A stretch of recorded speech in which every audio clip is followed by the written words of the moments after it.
Hello friends, good morning, good afternoon and good evening. I am CA Adarsh Joshi and I welcome you to CA Foundation. Okay, so let me tell you a brief about myself. First of all, I am a chartered accountant. As you can already guess, मेरे नाम में CA लिखा है भाई. Of course, आप chartered accountant है. साथ ही साथ मैंने अपना BCom किया है ब्रिहान महाराष्ट्र कॉलेज ऑफ कॉमर्स से. This is one of the renowned colleges here in Pune. Okay, along with that, I am, as you can see, a chartered accountant by profession and a professor by passion. ऐसा नहीं है कि ये सिर्फ लिखने के लिए लिख दिया है. I have uploaded more than 90 videos on YouTube to help support students and help them study in free of cost. इतने सारे कंसेप्ट वीडियोस जो कि यूजुअली जहां पर बच्चों को प्रॉब्लम होती है, मैंने मोर देन 90 वीडियोस वहां फ्री में अपलोड कर रखी है. 1 लाख से ज्यादा व्यूज है, 3.5 लाख से ज्यादा मिनट्स बच्चों ने ये वीडियोस देख के बिताया. तो उसी श्रृंखला को आगे बढ़ाते हुए, उसी इंटेंशन को आगे बढ़ाते हुए मैं यहाँ पे फिर से और आप लोगों के लिए कुछ अमेजिंग वीडियोस लेकर आया हूं. I am crazy about law. Let me tell you this. मतलब throughout like since the time I was studying I was like crazy about law. मतलब बाकी बच्चे बोलते थे सर ये क्या है, मतलब भाई यार ये इतना थ्योरी सब्जेक्ट है, मतलब how come you are very much interested in, like तेरे को बड़ा मोटिवेशन रहता है थ्योरी पढ़ने, हमको तो बड़ा बोर होता है. Like we like practical but यार somehow you are like excellent in theory. जब मैं पढ़ता था मैं उन लोगों को थ्योरी पढ़ाता था, स्पेसिफिकली लॉ. रीजन बीइंग मुझे इतना लॉजिकल लगता था ना लॉ, जिसकी कोई लिमिट नहीं. और है अभी, मतलब मैं उसमें इतना आगे आ गया कि मैं पढ़ाने लगा हूं. Because every word that you are about to read, ये सिर्फ मैं फाउंडेशन की बात नहीं कर रहा हूं. यहां पास होकर आप इंटर में जाएंगे, इंटर पास होकर आप फाइनल जाएंगे. एवरी वर्ड जो आप पढ़ेंगे ना has a logic behind it, and that is the beauty of law. तो before we actually start learning, let us just, I want 45 or 50 seconds or maybe a 1 minute of your time, and I want to tell you that please go and download this Unacademy learning app right away. Let me tell you, this is a wonderful and amazing app जहां पर आपको सिर्फ CA या CS इनके related नहीं, काफी सारे different courses के बहुत सारे आपको मतलब डिफरेंट स्ट्रीम्स के आपको कोर्सेज मिलेंगे और amazing wonderful courses. Just trust me, download this app and you'll get to know मैं क्या बात कर रहा हूं. Okay, now suppose now once you have downloaded an app, आपको यहां पर जाना है सीए और सीएस का जो सेक्शन है उसके अंदर, और स्पेसिफिकली आप सीए फाउंडेशन और इंटरमीडिएट पे क्लिक करेंगे. बिकॉज आप ये सीए फाउंडेशन की बैच देख रहे हैं, इसका मतलब ऑफकोर्स आप सीए फाउंडेशन कर रहे होंगे या आप सीए फाउंडेशन में इंटरेस्टेड है. तो आप जैसे ही उस सेक्शन में जाएंगे, you will get a lot of classes. There are plenty of options. Trust me, the moment you'll click that CA Foundation Inter, you'll get to know कि मैं किस पावर की बात कर रहा हूं. ओके, आप एक बार कुछ वीडियोस देखते हैं तो हो सकता है कि आपको और भी उस रिलेटेड या वो एजुकेटर के रिलेटेड वीडियोस देखने का इंटरेस्ट आ रहा है, मन कर रहा है, तो you can anyways purchase a plus subscription for the app. Okay, now plus subscription लेने के कुछ बेनिफिट्स भी हैं, जैसे कि आपको आपके स्क्रीन पे दिख रहा है 30 प्लस आवर्स लाइव सेशन हर दिन. उतना ही नहीं, आपको स्ट्रक्चर्ड कोर्सेज मिलेंगे English as well as Hindi में. तो आप अपनी पसंद की लैंग्वेज में अपनी पढ़ाई कर सकते हो, अपने कंफर्ट, अपने घर, अपना मोबाइल और अपने कंफर्ट से. 14 प्लस टॉप एजुकेटर्स यहां पर आपको मिलेंगे और साथ ही साथ हर मंथ कुछ नए कोर्सेज भी उसमें पब्लिश होते रहते हैं. तो ये बहुत वंडरफुल अपॉर्चुनिटी है और बहुत ही amazing opportunity that I think you should take, make use of. Okay, so suppose you have decided to get a CA foundation intermediate subscription. So कुछ इस प्रकार के आपको वहां पर रेट चार्ट्स मिलेंगे. अगर आप नोट कर रहे हो तो यहाँ पे आप देख रहे हो 12 मंथ्स का अगर आप सब्सक्रिप्शन लेते हो तो इट कॉस्ट यू अराउंड 17,500. दिख रहा है आपको? ओके, देखो दिख रहा है 17,500. और अगर आप 24 मंथ्स का लेते हो तो आपको केवल ये पड़ता है 21,000 में. लेट मी टेल यू कितना अमेजिंग डील है. नहीं, इस डील को और अमेजिंग करने के लिए हमारे पास कुछ और है, और वो कुछ और हूं मैं.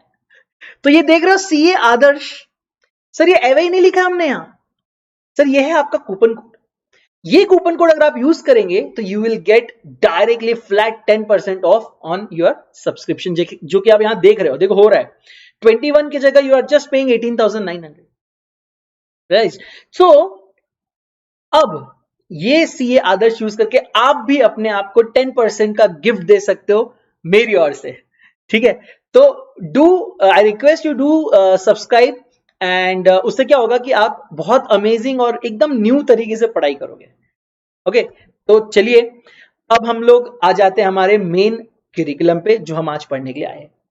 ओके सर, अब आप डायरेक्टली इंडियन कॉन्ट्रैक्ट एक्ट दिख रहा है सर, ये क्या है? मतलब आपने लॉ में लाया और सीधा का सीधा चैप्टर में लेकर आ गया, हमको कुछ थोड़ा ब्रीफ तो दो, बताओ तो सही करना क्या है। सर आपको करना ये है, आपको पढ़ना है सीए फाउंडेशन का पेपर 2। पेपर 2 का नाम क्या है दोस्तों? पेपर 2 का नाम है बिजनेस लॉस। उतना ही नहीं, and business correspondence and reporting. मतलब there are 2 parts, 2 sections to this paper, paper number 2।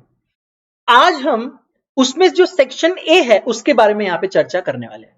Sir क्यों सेक्शन बी क्यों छोड़ रहे हो, उसने क्या गलत किया है? भाई साहब सेक्शन बी के ऊपर भी चर्चा होगी, we'll talk about that section as well, but when we'll start section B. Right now we are going to start section A, so let me give you a brief idea what all is included in this section. तो section A में आपको कुल मिला के sir 5 amazing acts नजर आएंगे, और इनमें से सबसे पहला एक्ट जो आपको नजर आ रहा है इसका नाम है द इंडियन कॉन्ट्रैक्ट एक्ट 1872।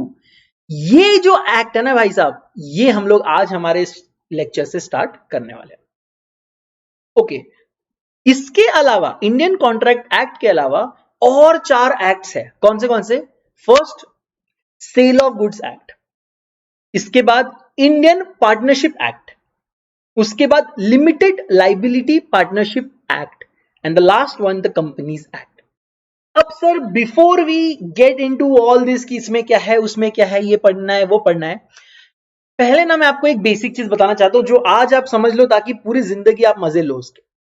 वो बेसिक चीज ये है सर कि जब भी आप कभी जीवन में कोई एक्ट लिख रहे होंगे, बिकॉज अब आपको फाउंडेशन में पेपर में लिखना है, एमसीक्यूज वाला सीन नहीं, लिखना है।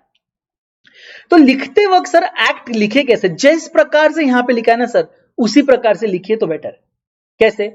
जैसे अभी कुछ लोग होते हैं द खा जाते हैं, आई थिंक उनको शायद पसंद नहीं आता हो द, ये कैसा है बोले द, तो वो लोग बोलेंगे as per Indian contract act. ठीक है, चलो ये समझ गया।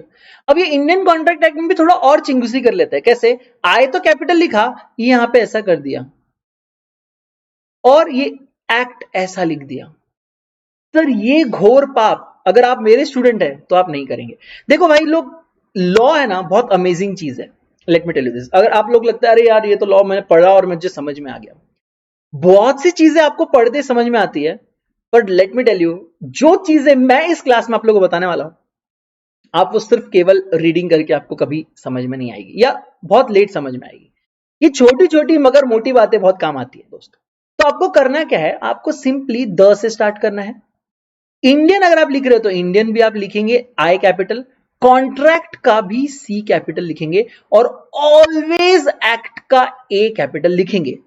कोई भी एक्ट कंप्लीट नहीं होता अगर आप उसका ईयर डिनोट नहीं करोगे तो सर ईयर कैसे नोट करो? तो एक्ट के बाद हमेशा एक कॉमा डालेंगे, और कॉमा के बाद उसका जो भी ईयर है आप हमेशा उस पर लिखेंगे। और इसी प्रकार से मैं देखना चाहता हूं that each and every one of you should write the name of an act, because sir don't take it lightly, there is a specific section in the every act. Every act आप section number 1 देखेंगे तो उसका short title और long title आपको दिखेगा, आप shirt लगाकर कोई भी एक्ट निकाल के देख सकते हो, और शॉर्ट टाइटल में लिखा ही होता है कि this act will be called as the Indian contract act 1872 और द कंपनीज एक्ट 2013 और the sale of goods act 1930। Sir there is a reason for that. वो लोग चाहते हैं, उनका फर्स्ट सेक्शन इटसेल्फ चाहता है कि इस एक्ट को आप इज्जत से नाम देके बुलाएं। तो ये अगर आपका नाम है तो प्लीज आप आपका नाम और सरनेम जब लिखते हैं तो क्या आप इनिशियल्स को कैपिटल नहीं लिखते? तो वही इज्जत यहां पर भी एक्सपेक्टेड है। Okay, next thing which is important जो मैं आपको बताना चाहता हूं वो ये है कि भाई साहब ये यहां पर कुछ वेटेज करके दिख रहा है, ये वेटेज है क्या चीज, ये भी हम जरा समझ लेते हैं। सर ये पहली बात, ये जो सेक्शन ए की मैं आपकी बात कर रहा हूं इसमें केवल बिजनेस लॉ आएगा सर, केवल बिजनेस लॉज आएंगे, और जो बिजनेस करस्पॉन्डेंस एंड रिपोर्टिंग है वो सेक्शन बी में आएगा, जो कि हम सेक्शन ए कंप्लीट करने के बाद उसको हम देखने वाले हैं। सर सेक्शन ए जो है ना, ये जो 5 चैप्टर्स देख रहे हैं, ये 5 चैप्टर्स टोटल, इन टोटल बता रहा हूं मैं, 60 मार्क्स के होंगे। मतलब आपकी एग्जाम पेपर, अच्छा पेपर कितने मार्क्स का है, ऑफकोर्स लॉजिकल है 100 मार्क्स का है, और 100 मार्क्स में से सर 60 मार्क्स आपको इन 5 चैप्टर्स में से पूछे जाएंगे। सर अब आप बोलेंगे अच्छा सर अगर ये वेटेज की अगर आप बात करें तो आपका बोलना ऐसा है कि ये 60 मार्क्स के परसेंटेज है। यस ये 60 मार्क्स के परसेंटेज है, 100 मार्क्स के नहीं। ओके तो इसका मतलब सर अब मुझे एक और बात बताइए, यहां पर बोला है 25%, यहां पर बोला है 20%, मिनिमम अगर मैं देखूं तो सर ये 100 तो बनते नहीं है। देखो आप देखो कैलकुलेट करो, 25 प्लस यहां पे हो गया 20 कितना हुआ 45 प्लस 20 65 प्लस 5 70 और प्लस 15 85। सर ये तो 85% ही हुआ मेरे भाई। अगर आप ये दूसरा लाइन जो कि मैक्सिमम मार्क्स का वेटेज दिया है, अगर आप इसको भी टोटल मारोगे तो ये 100 के नीचे नहीं 100 के काफी ऊपर आएगा, ऊपर आएगा। देखो 35 प्लस 25 कितना होता है भाई जल्दी बताओ। यस वेरी गुड 60 के साथ और 25 ऐड कर दो। ओ माय गॉड सर ये तो 85 यहीं पहुंच गया, फिर और 10 ऐड कर दो सर ये 95 पहुंच गया, और अब 20 ऐड कर। क्या 95 और 20 100 से ऊपर होता है? सर ऑफकोर्स होता है। तो सर अब क्या करें, अभी तो 15 मार्क ऊपर हो गए, पहले इसमें 15 मार्क नीचे थे अभी 15 मार्क ऊपर हो गए। सर आपको करना क्या है ना, टू सिंप्लीफाई दिस आप इसका एवरेज ले लीजिए। फॉर एग्जांपल 25 35 का एवरेज होता है, करो 25 प्लस 35/2 करने की जरूरत नहीं है, 25 35 का एवरेज होता है 30। वैसे ही 20 और 25 का एवरेज होता है 22.5, यहां पर भी 22.5, यहां पर कितना आएगा 7.5 और यहां पर कितना आएगा 17.5। द मोमेंट आप इसको ऐड करेंगे ना भाई तब आएगा मजा। ये देखो ये 30 आया इसका एवरेज, ठीक है, इसका आया 22.5, इसका एवरेज कितना आएगा वापस 22.5, ठीक है, ये हो गया 45 तो यही हो गया 22.5 22.5, ये 30 45 और 30 कितना होता है 45 30 दोस्तों 75, और यहाँ पे 7.5 अब करो, और यहाँ पे 17.5, ठीक है, कितना आता है, हो गया ना 100। यस तो भाई साहब आपको करना क्या है, अगर आपको ये कैलकुलेट करना है तो अब आपको कैलकुलेटर का यूज करना है। कैलकुलेटर का यूज करो और आपको मिनिमम और मैक्सिमम मार्क्स हर चैप्टर के और हर एक्ट के ही समझ में आ जाए। तो अगर आप 60 का 30% करते हो तो आपको समझ में आता है कि सर ये 18 marks on an average 18 marks के लिए सिर्फ इंडियन कॉन्ट्रैक्ट एक्ट ही पूछा जा सकता है। तो कैसे, तो 60 का 30%। देखिए और आपको अभी समझ में आ ही गया होगा कि Indian contract act he one of the most important act है, बिकॉज सबसे ज्यादा परसेंटेज उसमें से पूछा जा रहा है। और अगर आप देखें तो सेल ऑफ गुड्स एक्ट और इंडियन पार्टनरशिप एक्ट को इज्जत जो है वो एकदम इक्वल मिली है, क्योंकि उसको दोनों को 22.5 22.5% है।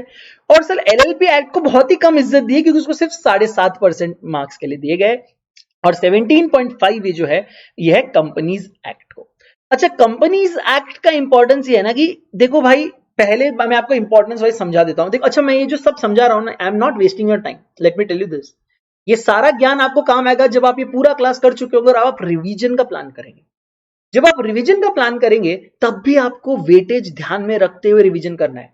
7.5% वाली चीज को अगर दिन रात बैठ के रिवीजन करोगे तो मैक्स 7.5% आउट ऑफ आउट मिल जाएगा, उससे ज्यादा तो नहीं ला सकते। लेकिन वही अगर आप 30% वाली चीज को ज्यादा मेहनत कर रहे हो तो उसमें आप ज्यादा मार्क्स लाओगे एज कंपेयर टू 7.5 वाली। सिंपल है भाई, सिंपल गणित है, और आपको तो आप यार टैलेंटेड बच्चे, आपको समझ में आ ही गया है।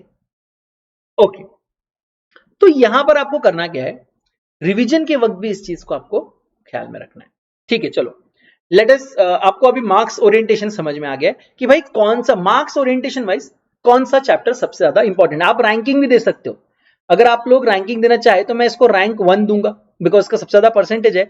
मैं इन दोनों को रैंक 2 दूंगा बिकॉज इन दोनों को इक्वल इज्जत दी गई है। मैं रैंक 3 इसको दूंगा और रैंक 4 दूंगा मैं लाइबिलिटी एलएलपी एक्ट को, इसको शॉर्ट में एलएलपी बोलते हैं।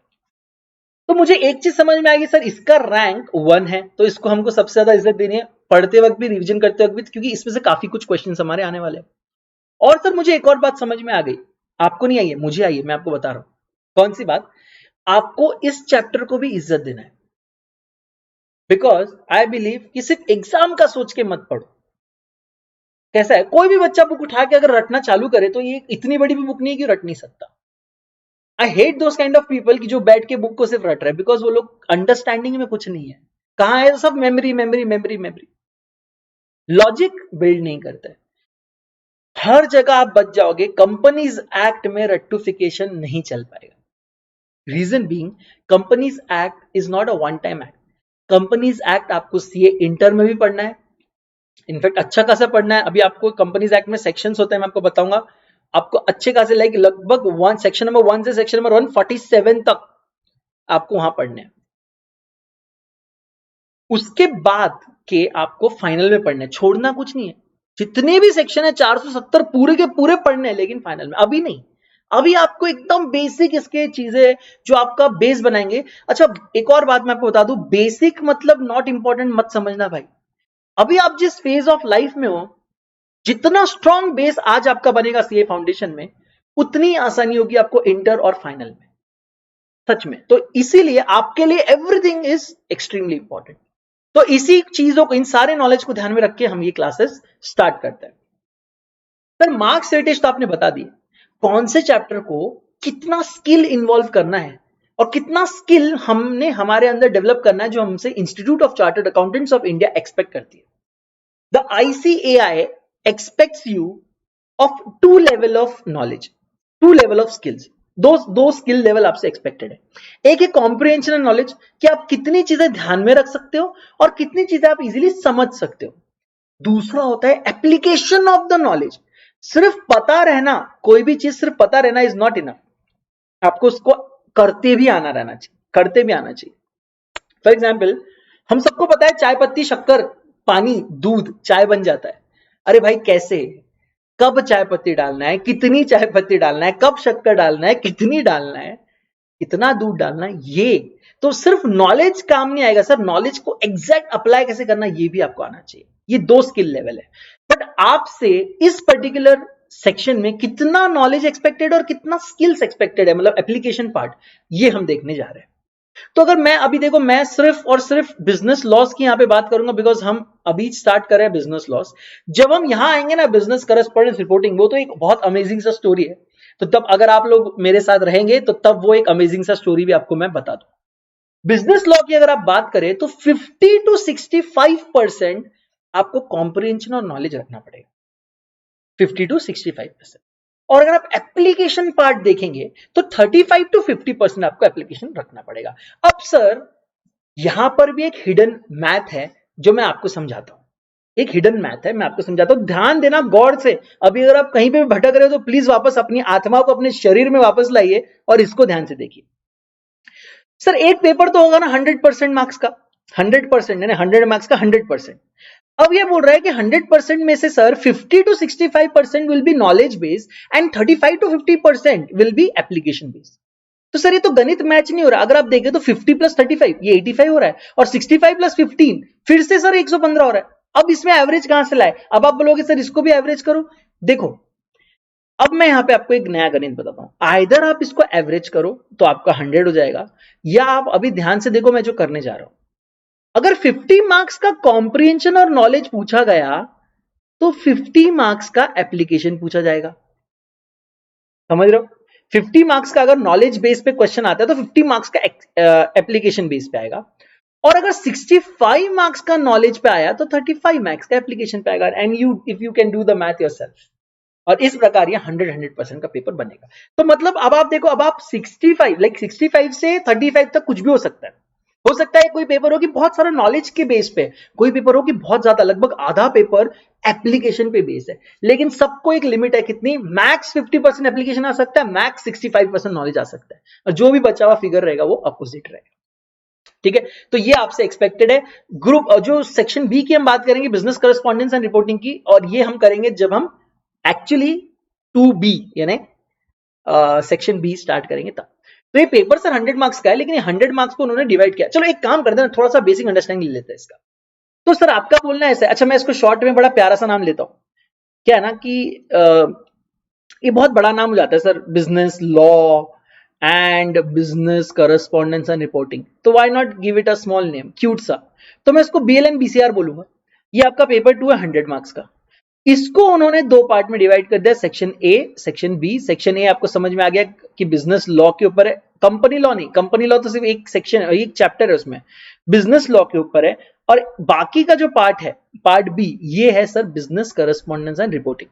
सर पार्ट ए जो है ये 60 मार्क्स का होता है, पार्ट बी जो है ये 40 मार्क्स का होता है।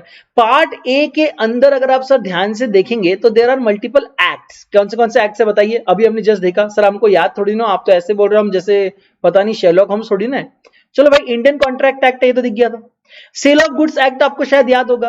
अच्छा, पार्टनरशिप एक्ट भी देखा था, उसमें एक एलएलपी पे एक्ट था, और एक तो मैंने आपको बताया ना कि जो आपको फाइनल तक जिंदगी के साथ भी और जिंदगी के बाद भी आपको काम आएगा। एक्चुअली सीए बनने के बाद भी आपको बहुत ज्यादा काम आएगा। वैसे सारे एक्ट्स आते हैं बट सबसे ज्यादा ये आएगा, उसका नाम है कंपनीज एक्ट। ये 5 एक्ट्स आपको उसमें देखने हैं, और इन पांचों एक्ट्स का मैंने आपको परसेंट बता दिया भाई। कंपनीज एक्ट कितना देता है? 30% वैल्यू है इसका। ये जो बीच के 2 चैप्टर है सर, इसका 22.5% वैल्यू है सर, इसका सिर्फ 7.5% वैल्यू, और इसका जो है कंपनीज एक्ट का, इसका 17.5% वैल्यू, और जब आप इसको टोटल करते हो तो आ जाता है सर 100%। अब आपको मैंने मार्क्स बता दिया, आपको मैंने स्किल बता दिया। अब भाई देर किस बात की है? Let us start the first act that is in front of us, जिसका नाम है द इंडियन कॉन्ट्रैक्ट एक्ट 1872। बोलिए मेरे साथ एक बार, द इंडियन कॉन्ट्रैक्ट एक्ट 1872। जब भी इस क्लास में मैं आपको बोलूं कि चलो बोलो मेरे साथ, अब आप सोचोगे भाई इनको क्या दिख रहा है, मैं तो मेरे मोबाइल ऐप पे देख रहा हूं, या मैं तो यूट्यूब पे वीडियो देख रहा हूं, इनको थोड़ी ना पता ही बोल रहे हैं नहीं बोल रहे। भाई साहब इनको थोड़ी ना एग्जाम देनी है, मैं आपको बता रहा हूं ये बात, मुझे एग्जाम नहीं देनी है, मेरे नाम के आगे चार्टर्ड अकाउंटेंट लग गया है। आपको एग्जाम देनी है, आपको आपकी लाइफ में आपकी ड्रीम को अचीव करना है, तो आपको सीरियस होना पड़ेगा अपने ड्रीम के लिए। अच्छा, ये क्लास एनीवेज बहुत फनी होने वाली है, बहुत मतलब अपन फुल, आपको भी समझ में आ गया, फुल मस्ती मजाक से अपन पढ़ लेंगे, एग्जाम्पल्स एंड ऑल एकदम धांसू। लेकिन ये मस्ती मजाक अगर नॉलेज की तरफ बढ़ता रहे तो मुझे कोई प्रॉब्लम नहीं, सिर्फ मस्ती मजाक ही होता रहा तो मुझे प्रॉब्लम होगी। तो आपको करना क्या है, जब मैं बोलूं कि अरे भाई चलो मेरे साथ बोलो इंडियन कॉन्ट्रैक्ट एक्ट 1872, बोल दो ना भाई, क्या चला जाएगा? दिन भर बैठ के इतनी बकबक करते, थोड़ा सा काम का बोल लेंगे, इससे ज्यादा क्या है ना। तो चलो इंडियन कॉन्ट्रैक्ट एक्ट 1872 बोल के बताओ, द इंडियन कॉन्ट्रैक्ट एक्ट 1872। और हमेशा कैसे लिखेंगे सर? जितने भी इनिशियल से हम उसको कैपिटल में लिखेंगे। ओके सर, जो एक्ट आप बात कर रहे हैं, हमें एक्ट का नाम देखते ही समझ में आ गया कि ये एक्ट जो है सर, ये कॉन्ट्रैक्ट के बारे में बात करेगी, क्योंकि इसका नाम में क्या लिखा है? Indian contract act. तो आपने सही समझा है दोस्तों, ये पूरा जो एक्ट है, ये कॉन्ट्रैक्ट कैसे बनता है, क्या उसके रिलेटेड रूल्स है, ये सारी उसमें हम देखने वाले हैं। लेकिन सर डायरेक्टली अगर मैं आपको बोलूं कॉन्ट्रैक्ट क्या होता है, तो ये बहुत मतलब बोलते हैं ना कि बहुत ज्यादा it will be too less और टू सून। तो अभी हम लोग स्टेप बाय स्टेप कॉन्ट्रैक्ट पे जाएंगे। Directly we will not start from contract, हम लोग पहले कॉन्ट्रैक्ट के प्रीडिसेसर्स देखेंगे, कॉन्ट्रैक्ट तक पहुंचने के लिए स्टेप्स क्या होती है। तो यू विल रियलाइज कि कॉन्ट्रैक्ट के पहले तो सर एलिमेंट ऑफ कॉन्ट्रैक्ट होना चाहिए, और सर एलिमेंट ऑफ कॉन्ट्रैक्ट के पहले तो एग्रीमेंट एंड एनफोर्सेबिलिटी होनी चाहिए। अच्छा सर, एग्रीमेंट के पहले तो ऑफर होना चाहिए, और सर ऑफर के पहले भी कुछ उसके रूल्स है। आप एक एक स्टेप ऊपर जाके अपने ऊपर की स्टेप समझेंगे ना। आप पहले यहां से रूल्स से ऑफर पे जाएंगे, ऑफर से एग्रीमेंट पे जाएंगे, एग्रीमेंट से एलिमेंट्स पे जाएंगे, एंड देन आप एलिमेंट से समझ पाएंगे कि सर ये कॉन्ट्रैक्ट होता क्या है। और आज के इस लेक्चर में इतने अमेजिंग तरह से मैं आपको ये जर्नी कराने वाला हूं कि आप अगला लेक्चर देखे बिना नहीं रह पाएंगे। ओके, शुरू करें। अब सर आप बोले बाकी चीजें क्या है? भाई बहुत बड़ा चैप्टर है, आएंगे हम फिर से इस चार्ट पे, सारी चीजें पढ़ने वाले हैं, कुछ छूटने वाला नहीं है। क्या दिख रहा है आपको? सबसे पहले क्या दिख रहा है? इंट्रोडक्शन। अब ये इंट्रोडक्शन जितना इजी होना चाहिए था उतना है नहीं, मैं आपको उसका बेसिक इंट्रोडक्शन देता हूं। सबसे अभी देखो ये पहली लाइन कैसे बोलता है, contract is the most usual method of defining the rights and duties in a business transaction. क्या बोलता है? Contract is the most usual method. बोले बहुत ऐसा मतलब एकदम यूजुअल है, बोले कोई भी बिजनेस में किसी को भी अपने राइट्स एंड ड्यूटी समझाना है तो सीधा उठा के पेपर और पेज दिखाता है, बोले भाई ये देख अपना कॉन्ट्रैक्ट क्या हुआ था। एकदम जनरल पार्लेंस में आप देखो तो यही होता है ना। फॉर एग्जाम्पल, मुझे आपसे कोई एक कार खरीदनी है, ठीक है, अमेजिंग सी, आपके पास एक कार है, मुझे आपसे खरीदनी है, तो मैं आऊंगा आपके पास, बोलूंगा वाह क्या कार दिख रही है सर, मुझे भी ऐसी एक कार लेनी थी। आप बोलेंगे हाँ क्या आप बात कर रहे हैं? अच्छा मैं भी देख ही रहा हूँ, कार बेच के सोच रहा हूँ तो नहीं ले लूं, मेरे पास बहुत पैसा आ रहा है। अच्छा बड़ा अमीर आदमी है यार, चलो। मैं बोला चल मौका देके चौका मार ही देता हूँ। तो मैंने आपसे पूछ लिया, अच्छा भाई साहब अगर आप कार बेचने रेडी हो तो क्या प्राइस क्या रखी है, बेचने चाहते हो, क्या प्राइस है? तो आगे वाला बोलता है देख भाई मैंने कार खरीदी थी 15 लाख की और 1 साल हुआ है, ज्यादा से मतलब कम से कम मुझे 10 लाख तो एक्सपेक्टेड है, ठीक है, और कम से कम है, मतलब मैं तो भाई सबको मैं 12 और 13 मांग रहा हूं, मैं तू मेरा दोस्त है इसलिए मैं बोल रहा हूं 10 लाख तो मुझे एक्सपेक्टेड है। यार 10 लाख, ओके, कार देखा, एक ही साल हुआ है, एकदम ब्रांड न्यू कार दिख रही है, मेरे पास बजट भी है, पैसे भी है, मतलब मौका है, दस्तूर है, चलो ले लेते हैं ना प्रॉब्लम क्या है। तो मैं बोला चलो ठीक है, मुझे ऐसा अच्छा लग रहा है, आई थिंक मैं 10 लाख में कार लेने रेडी हो सकता हूं। तो क्यों ना एक काम करें हम लोग, एक एग्रीमेंट ऐसा छोटा सा बना लेते हैं, कॉन्ट्रैक्ट बना लेते हैं कि भाई आज, अभी तो कैसा है ना कि अभी जस्ट मैं पैसे जेब में 10 लाख रुपए लेके घूमता नहीं हूं, और मेरे पास चेकबुक भी नहीं है, और अभी क्या है ना, मैं वास्तु शांति, जो वास्तु रहता है ना, उसमें बहुत विश्वास करता हूँ, एस्ट्रोलॉजी में बहुत खतरनाक विश्वास करता हूं। क्यों ना हम आने वाले गुरुवार को सुबह 11 बजे ये डील फाइनल करें। तो आपने बोला यार देख गुरुवार को तो कितना टाइम है, अब उसके बीच में कोई मुझे मिल गया तो मैं तो यार बेच दूंगा ना। तो यार मैं डर गया, मैं बोला यार इतना अच्छा गाड़ी, इतना अमेजिंग प्राइस, सिर्फ वास्तु की वजह से मेरे हाथ से चला जाएगा।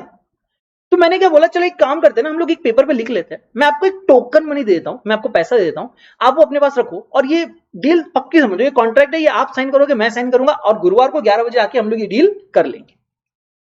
तो आगे वाला मान गया, कॉन्ट्रैक्ट बन गया। अब जब गुरुवार आया तो आगे वाला बंदा मेरे को बोलता है, भाई साहब क्या है ना, अब तो ये गाड़ी का रेट बढ़ गया है, और अब मैं 12 लाख से नीचे में गाड़ी नहीं छोड़ूंगा। मैं बोला यार भाई ऐसे क्या बात करे, अपना कॉन्ट्रैक्ट है, ये देख इस कॉन्ट्रैक्ट में अपने हाथ से अपन ने लिखा है कि गाड़ी का वैल्यू 10 लाख है, हम ठहरा चुके हैं 10 लाख, ये तेरी साइन, ये मेरी sign.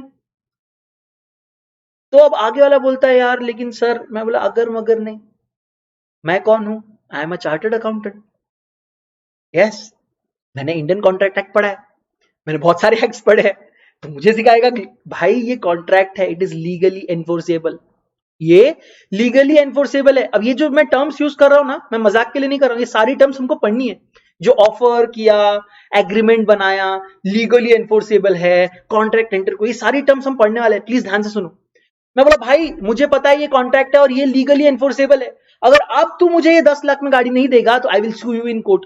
I will sue you in court मतलब मैं आपके ऊपर केस दाखिल कर दूंगा कोर्ट में, then you have to come to court and fight the case, and then ultimately I will win because I have a contract to prove my point, you have nothing to prove your point. तो मैं जीत जाऊंगा और तेरे हाथ से तेरी गाड़ी जाएगी, और जो भी कॉन्ट्रैक्ट और जो भी ये मतलब केसेस में एक्सपेंस हुआ है वो भी मैं तेरे से रिकवर करूंगा। तो ये बात सुन के आगे वाला थोड़ा डर गया, सोचा यार सीए है और कॉन्ट्रैक्ट में लिखा है, मेरी साइन भी है, तो केस तो ज्यादा चलने वाला है नहीं, तो इससे अच्छा कि ज्यादा पैसे लगे, चल 10 लाख में गाड़ी लेकर चले जाओ। तो यार मैंने अपनी गाड़ी 10 लाख में ले ली, बट मैंने इसलिए ली क्योंकि मैं एक सीए हूं और मैंने अपने फाउंडेशन के वक्त पढ़ा था द इंडियन कॉन्ट्रैक्ट एक्ट 1872। तो आज जो आप पढ़ने जा रहे हो प्लीज ध्यान से पढ़ो, क्योंकि पूरी जिंदगी you will be continuously entering into one और द अनदर कॉन्ट्रैक्ट, और पूरा लाइफ आपको ऐसे ही जीना है। It's all about contracts and deals, और वो सारी चीजें करनी है तो legally you have to be very strong. तो सबसे पहले जो लाइन बोला है ये गलत नहीं बोला है, ये बोलता है कि यार ये तो contract is a usual method to prove the rights and duties. मैंने अभी कैसे प्रूव किया कि भाई मेरा राइट है ये कार 10 लाख में खरीदना, और तेरी ड्यूटी है ये कार 10 लाख में बेचना, क्योंकि तूने एग्रीमेंट किया है, कॉन्ट्रैक्ट किया है। ठीक है, समझ गया, पहला लाइन सही लगा एग्जाम्पल सुन के?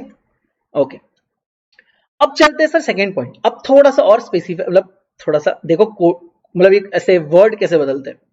The Indian Contract Act 1872 codifies the legal principles that governs contract. अब ये थोड़ा डरो मत, क्या बोल रहा है भाई, ये जो इंडियन कॉन्ट्रैक्ट एक्ट 1872 है, ये क्या करता है ना, ये जो भी अपन ये यूजुअली हम जनरल पार्लेंस में अभी तक बात कर रहे थे, इन सबको लीगल लैंग्वेज में कोडिफाई करता है, लीगल लैंग्वेज में लिखता है, ताकि ताकि सब लोग इस पे भरोसा करें। तो करता क्या है, इंडियन कॉन्ट्रैक्ट एक्ट वही चीज को लीगली रखता है। ठीक है, तो all agreements are not studied under the contract act. ऐसा नहीं कि हर एग्रीमेंट, जैसे फॉर एग्जांपल दो दोस्त बैठे, ठीक है, दो दोस्त बैठे, आप और आपका एक और दोस्त, आपका दोस्त आपको बोलता है छोड़ना यार क्या पढ़ रहा है, पबजी खेल लेते हैं, मगर आप हो मेरे स्टूडेंट, आप उस पर चिढ़ गए, अरे बोले क्या भाई, ये दिख नहीं रहा ये अनअकैडमी का ऐप, मैं पढ़ाई कर रहा हूं, दिख रहा है, ये दिख रहा है यूट्यूब पे मैं क्या देख रहा हूं, मैं पढ़ाई कर रहा हूं, मैं पबजी नहीं खेलने वाला, मैं पढ़ाई कर रहा हूं, मैं ईमानदार बच्चों में देखना, एक दिन मैं सीए रहूंगा और तू पबजी खेलता रह जाएगा। ठीक है, तो भाई वो दोस्त तुम्हारा बुरा मान के बोला यार ऐसी क्या बात कर रहा है, इतने दिन से बोल रहा हूं एक बार भी नहीं खेलता यार, तू ये क्या बात होती है, तू ऐसे मत कर। तो अब आप बोले यार चल ठीक है, एक काम कर, कैसे आदमी पूरा जिंदगी तो पढ़ेगा नहीं। तो मैं अभी से लेके शाम 6 बजे तक पढ़ने वाला हूँ। एग्जैक्ट 6:05 पे तू भी ऑनलाइन आना, मैं भी ऑनलाइन आऊंगा, अपन खेलेंगे पबजी। अब हुआ ये कि आपने 5:15 पे मेरा ये वीडियो लगा लिया, और ये वीडियो इतना इंटरेस्टिंग लगा आपको, इतना इंटरेस्टिंग लगा कि आपको ध्यान ही नहीं रहा 6:05 क्रॉस हो गया। और अब आप अपने, आपका दोस्त का कॉल आ रहा है आपको, और आप पढ़ रहे थे, बीच बीच में कॉल, आप उसको काट रहे हो, कह रहे भाई थोड़ा सा वीडियो बचा है 10 मिनट का, देख लेते। और अब आपको थोड़ी देर में लीगल नोटिस आ गई कोर्ट से कि भाई आपका दोस्त आप पे केस कर रहा है कि आप 6:05 पे आपने कमिट किया था, आप कॉन्ट्रैक्ट में उतरे थे, आपने कॉन्ट्रैक्ट किया था कि 6:05 पबजी खेलेंगे और आप नहीं खेल रहे। तो ये तो भाई अब लीगल केस है। क्या ऐसा न्यूज आपने कभी सुना है? सर क्या आप भी तक कब ऐसा सीरियसली मजाक करने लगे? ऐसा थोड़ी ना कोई केस करता है किसी पे। सर क्यों नहीं कर रहे, क्यों नहीं कर रहे? Because sir this was an agreement, they have both agreed to meet at 6.05 for playing whatever the game PUBG. But ये लीगली एनफोर्सेबल नहीं है सर। ऐसा नहीं है कि कोर्ट ने कहीं लिख के रखा है या किसी लॉ ने लेजिस्लेटिव में लिख के रखा कि अगर आप पबजी खेलने का प्रॉमिस करते हो तो मत तोड़ो वरना 2 साल की सजा। ऐसा कुछ नहीं है। तो वही मैं बोल रहा हूं कि हर टाइप के एग्रीमेंट आप नहीं पढ़ने वाले इसमें। आप सिर्फ वही एग्रीमेंट पढ़ेंगे which are enforceable by law. क्या पढ़ेंगे? Which are enforceable by law. Sir what do you mean by enforceable by law? आप और आपके फ्रेंड बैठे थे, आपने आपके फ्रेंड को बोला कि यार देख तेरा मोबाइल मुझे अच्छा लग रहा है, तो why not, I wish to buy your mobile because मुझे क्लासेस देखनी, मुझे अच्छा मोबाइल चाहिए। उसने बोला ठीक है भाई ले ले, अब तो तेरे लिए बात है। तो फिर आपने फिर से एक एग्रीमेंट किया, आपने प्राइस डिसाइड की, कॉन्ट्रैक्ट किया, साइन किया, और उसके बाद ये एग्रीमेंट बन गया। अब ना ये एग्रीमेंट बाइंडिंग है बिकॉज अब आपने साइन किया, कॉन्ट्रैक्ट किया, रिटर्न में लिखा है, और उसके बाद ये सब चीजें किया है, तो ये एनफोर्सेबल बाय लॉ भी है। तो इसीलिए आप क्या करेंगे, अब ये कॉन्ट्रैक्ट बन गया और अब आपको खरीदना पड़ेगा। ठीक है, एकदम बेसिक में समझा रहा हूं। अभी आप लोग एकदम इंटीग्रेसिस में नहीं घुसे हो, अभी आप बहुत ज्यादा डिटेल में नहीं घुसे हो, मैं एकदम बेसिक आपको जनरल, इसीलिए ये सारे एग्जांपल ले रहा हूं। धीरे धीरे ना एग्जांपल्स जो है वो ये दोस्त भाई इससे थोड़े से ऊपर ऊपर जाएंगे। तो मैं एग्जांपल्स का भी जो लेवल है वो एकदम बराबरी से बढ़ाता रहूंगा। जैसे जैसे आपका नॉलेज बढ़ेगा मेरे एग्जांपल्स और टेक्निकल होते रहेंगे। चलो देखते हैं आगे। सर अभी आपने बहुत बातें कर ली, आप हमको बस बता दो कॉन्ट्रैक्ट क्या है। तो भाई साहब सेक्शन 2 क्लॉज एच में, सेक्शन 2 क्लॉज एच में आपको इंडियन कॉन्ट्रैक्ट एक्ट के बारे में पता चलेगा। अच्छा सेक्शंस क्लॉज ये सब पढ़ना एक आध दिन फुर्सत देके मैं आपको एकदम आराम से और बहुत अमेजिंग तरह से पढ़ाऊंगा कि ये सेक्शंस क्या होते हैं, सब सेक्शंस क्या होता है, ये एक्ट बनता कैसे है, और ये सारी चीजों का जो बेसिक नॉलेज है मैं आपको जरूर दूंगा बिकॉज मुझे भी बहुत मजा आता है। और वो नॉलेज के बाद मैंने नोटिस किया कि बच्चों को लॉ पढ़ने में एक अलग ही लेवल मजा आता है। बिकॉज कोई अब जैसे उनको बोल दिया भाई इंडियन कॉन्ट्रैक्ट एक्ट, और वो सोचते हैं यार ये क्या है, कौन लिखता है ये एक्ट, कौन बनाता है ये एक्ट। तो आपको पता रहना चाहिए कि एक्ट कौन बनाता है। ये इंडियन पार्लियामेंट द्वारा बनाया गया एक्ट है, या किसके द्वारा बनाया गया एक्ट है, ये अभी भी क्यों चल रहा है। अच्छा वो सब छोड़ो, ये 1872 का एक्ट 2020 में क्यों चल रहा है भाई। ये सारी चीजें आपको मैं एक्सप्लेन करूंगा। सेक्शंस क्या होते हैं, सब सेक्शंस क्या होते हैं, क्लॉजेस क्या होते हैं, ये सारी भी नॉलेज मैं आपको जरूर दूंगा। और उस टाइम के बाद आपको ये चीजें बहुत इजीली समझ में आएगी। ओके तो अब और आपको मैं ये भी बताऊंगा कि क्लब कब ये सेक्शन 2 के बाद एच लिखा है तो इसको आप क्लॉज पढ़ रहे हो। कभी कभी सेक्शन 2 के बाद ऐसा 1 लिखा होता है तो आप उसको बोलते हो सब सेक्शन 1 ऑफ सेक्शन 2। तो ये भी डिफरेंशिएट कैसे करना ये भी मैं आपको समझाऊंगा, कोई फिक्र मत करो, सब बराबर टाइम पे आपको नॉलेज मिलेगा, नॉलेज में कोई कमी नहीं होगी। तो clause H of section 2 of the Indian contract act 1872 ये डिफाइन करता है कॉन्ट्रैक्ट को कुछ इस प्रकार। An agreement which is enforceable by law is contract. क्या बोला है? An agreement enforceable by law is an contract. तो ओके सर अब ये तो सर बहुत बहुत सारी चीजें हो गई। अब इसमें सर आपने बताओ एग्रीमेंट तो अभी तक पढ़ाया नहीं कि एग्रीमेंट मतलब क्या होता है। और तो और सर अभी आपने सिर्फ एक जनरल नॉलेज बताया हमको कि एनफोर्सेबल बाय लॉ क्या होता है, एक्चुअल क्या होता है एनफोर्सेबल बाय लॉ वो भी तो बताओ। तो ये दोनों चीजें अभी डिस्कस करना जरूरी है बिकॉज आपको इतना समझ में आया कि contract is equal to agreement plus enforceability. Contract अगर कोई भी मैं बोलूं कि भाई ये कॉन्ट्रैक्ट में एंटर करते हैं तो इसका मतलब क्या है, there is an agreement and the agreement is legally enforceable. यानी कि हम लोगों ने कोई एक करार किया है, एग्रीमेंट किया है, हमने कोई एक चीज कॉमन चीज पे हम ठहर चुके हैं, और तो और वो कॉमन चीज लीगली एनफोर्सेबल भी है, तब जाके मैं उसको कॉन्ट्रैक्ट बोलूं। इसको और गहरा समझने के लिए एक स्टेप और नीचे उतरते हैं। अब कॉन्ट्रैक्ट से एग्रीमेंट तक तो उतर चुके हो, एग्रीमेंट को भी थोड़ा सा ब्रेक डाउन करते हैं। ठीक है। तो यहां पर इस सेंटेंस में आपको समझ में आया कि दो इंपॉर्टेंट चीजें आपको अभी आज के डेट में पढ़ना जरूरी है, वो है एग्रीमेंट और एनफोर्सिबिलिटी बाय लॉ। तो एग्रीमेंट बोले तो क्या, एनफोर्सिबिलिटी बाय लॉ बोले तो क्या, या एनफोर्सेबल बाय लॉ मतलब क्या। अगर आप वही सेक्शन नंबर 2 देखते रहेंगे, सेक्शन नंबर 2 जब आप देखते रहेंगे तो आप क्लॉज ई के अंदर आएंगे।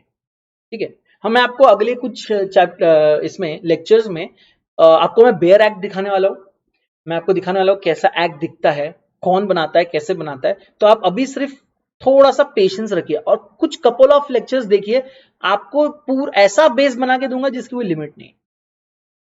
सबसे पहले उसी सेक्शन 2 के अगर आप क्लॉज ई में देखें तो एग्रीमेंट को भी डिफाइन किया है। अब ये सेक्शन 2 का भी बहुत इंपॉर्टेंस है, अगर आप नोट करेंगे जितने भी एक्ट आप निकाल के देख लो, कोई भी एक्ट आप रैंडमली कोई भी एक्ट निकालो, आइदर सेक्शन 2 या सेक्शन 3, ये हमेशा सर डेफिनेशन के सेक्शंस रहेंगे। ठीक है, अब आप बोलोगे सर हमेशा क्यों ये डेफिनेशन क्यों देते हैं एक्ट के अंदर, इसके ऊपर भी चर्चा होगी हमारे उसी इसमें लेक्चर में। तो भाई साहब सेक्शन 2 क्लॉज ये बोलता है that every promise and every set of promises, हर वादा या हर सेट ऑफ वादा forming the consideration for each other, forming the consideration for each other is an agreement. समझे नहीं समझे, लेट मी एक्सप्लेन।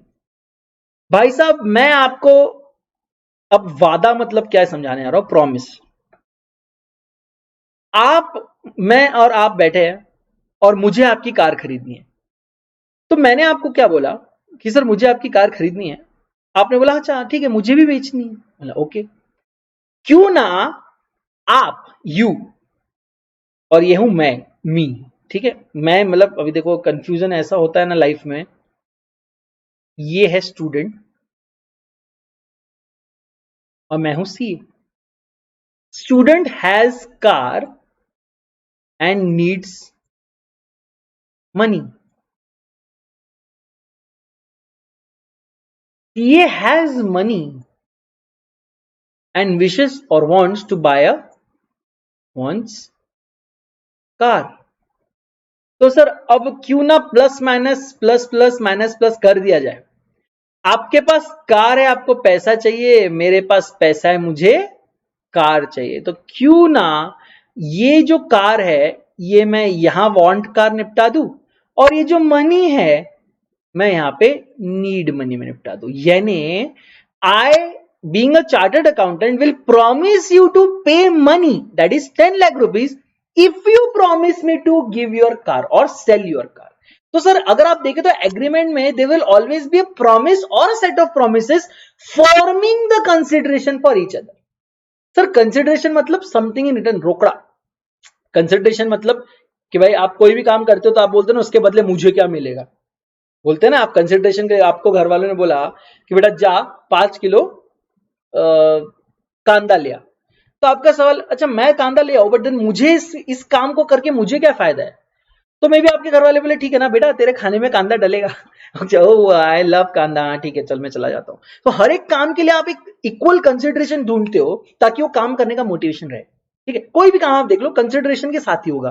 तो यहां पर भी क्या हो रहा है, car is a consideration against money and money is a consideration against car, और इसीलिए इसको मैं बोलता हूं कि ये एक एग्रीमेंट हो रहा है। ये क्या हो रहा है, एक एग्रीमेंट हो रहा है टू सेल द कार और to purchase the car. For student it is an agreement to sell the car and for a CA it is an agreement to purchase the car. ठीक है sir, ये बात हमको पट गई, आपने जो बोला अभी मेरे को क्लियर समझ में आ रहा है कि agreement is nothing, it's like every promise और every set of promises forming a consideration for each other is a agreement. और ये 2E में बहुत अच्छे से एक्सप्लेन किया है। Okay, to have an insight into the definition of agreement we need to understand promise. Sir ये promise क्या होता है ये भी तो जानना जरूरी है। यानी सर आपने पहले पढ़ाना चालू किया कॉन्ट्रैक्ट, फिर आप कॉन्ट्रैक्ट से नीचे होकर आए एग्रीमेंट प्लस एनफोर्सेबिलिटी में, अब आप एग्रीमेंट पढ़ाने जा रहे थे तो आपने और नीचे आके अब आप मेरे को प्रॉमिस पढ़ाओगे। यस मैं आपको वही करूंगा, एकदम छोटे छोटे पॉइंट्स को पढ़ के एकदम मस्त फिट करके फिर अपन ऊपर का बड़ा कंसेप्ट समझ लेंगे। सर देखो प्रॉमिस मतलब क्या, when the person to whom the proposal is made signifies his assent thereto, the proposal is said to be accepted. Proposal once accepted becomes a promise. ध्यान से देखो क्या हो रहा है. Proposal when accepted becomes a promise. Okay, तो sir promise मतलब ऐसा नहीं है कि बस प्रॉमिस पक्का मां कसम पैसा देगा, ऐसा नहीं है. आपको प्रपोजल किया गया, सीए आके बोलता है कि मुझे आपकी कार खरीदनी है, उसके बदले मैं आपको 10 लाख का चेक दूंगा या 10 लाख रुपए कैश दूंगा. तो ये जो प्रपोजल था ये आपने एक्सेप्ट कर लिया. The moment you have accepted this proposal, now you are duty bound to give deliver the car and I am duty bound to make payment of money to you. Simple. तो sir promise मतलब मुझे समझ में आ गया. देखो जब एक पर्सन, वन पर्सन, जैसे कि हमारे केस में स्टूडेंट और सीए का लफड़ा था, तो स्टूडेंट जब बोलता है कि ओके कार ले और मनी दे जा,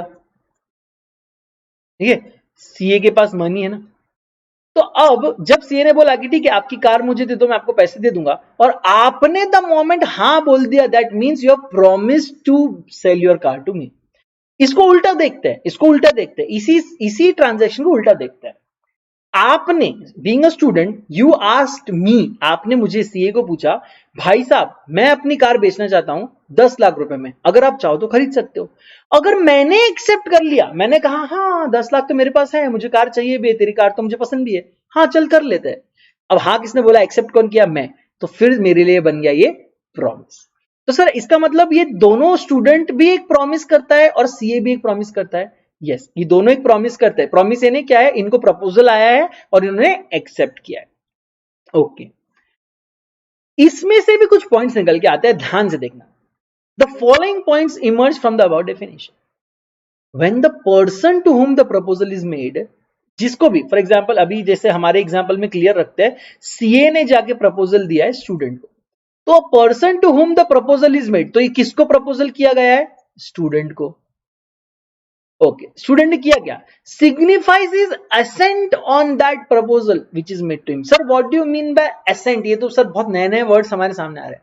असेंट मतलब हां कहना, किसी भी चीज को हां कहना is an assent. Okay, so if I ask you कि whether you are liking this lecture और not, so will give me your assent, हां सर इट इज गुड, और you will give me your dissent. Sir dissent यानी, dissent बोलता है ना we are not liking it, please don't give me your dissent. Okay, तो assent और dissent समझ गया. मतलब जब भी कोई मैं तुमको बोलूं कि अरे give your assent for this, मतलब मैं आपकी परमिशन, आपका हाँ ऐसा मांग रहा हूं कि आप हाँ बोल दो ये चीज को, ठीक है. तो व्हेनेवर, अभी हुआ क्या, मतलब सीए ने स्टूडेंट को ऑफर दिया. Proposal is what, offer. ये जो है ना ये प्रपोजल, अगर ये प्रपोजल आपको वर्ड कंफ्यूज करता है तो why you can write offer here. Proposal and offer are same, ठीक है. तो स्टूडेंट ने, सीए ने जैसे प्रपोजल दिया स्टूडेंट को, स्टूडेंट बोलता है हाँ I agree for 10 lakh rupees, हाँ I am ready to sell my car. तो ये जो असेंट आ गई ना, ये जो असेंट आ गई ये जरूरी थी यहाँ पे. तो पहले हुआ ऑफर और ऑफर के ऊपर आया असेंट.